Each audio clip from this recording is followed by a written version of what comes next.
بسم الله الرحمن الرحيم. إن الحمد لله نحمده ونستعينه ونستغفره ونعوذ بالله من شرور أنفسنا ومن سيئات أعمالنا. من يهدي الله فلا مضل له ومن يضلل فلا هادي له، وأشهد أن لا إله إلا الله وأشهد أن محمدا عبده ورسوله. أما بعد، وعن لكن كالسلام يا وأن كسلام يا فضلك بشر رمضان بركيسا maanta inoo bilaabatay dhammaan ummadda Soomaaliyeed meel kastoo ay joogaan iyo kulli ahaanba ummadda muslimka ah. waxaan leeyahay marka hore Ramadaan Kariim, insha Allah inuu Ilaahay noo fududeeyo oo Ramadaankan uu inoogu dhamaado si khayr qabto ayaanu rajaynaynaa.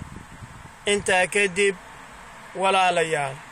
walaalaha Soomaaliyeed meel kastoo joogtaan oo caalamka aad ka joogtaan, waxaan idinka codsanayaa ama idinku boorinayaa inaad u gargaartaan walaalihiina dhibaataysan ee ku dhibaataysan waddanka gudihiisa ee Ramadaan iska daayay maanta aanan helin waxay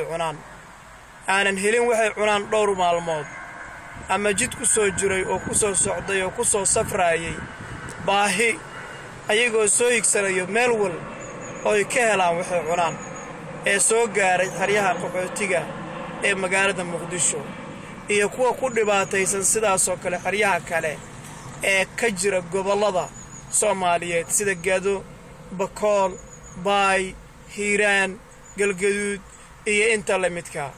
walaalayaalow, inta heli karta maanta inta ay cuntay fadlan waxa aad cunayso kala goow laba u qayb u dir walaalahaaga dhibaataysan oo baahan oo baahida la jucaanka leh oo maanta baahida la dhimanayo oo baahida u dhimanayo oo ilmahooda waxay siiyaan la. walaalayaalow, ka fikira markii aad canugaaga oo ku hor joogo oo hortaada taagan aad wayso waxuu cuno aad u wayso, runtii waa dhibaato ka weyn ma jirto oo qof bini'aadan qabsato sida aan qiyaasayo. marka walaalayaalow, walaalihiina dhibaataysan u naxariista, isu naxariista. Soomaalida waxaa lagu yaqaanaa dhaqan cajiiba oo ah inay wax isla cunaan.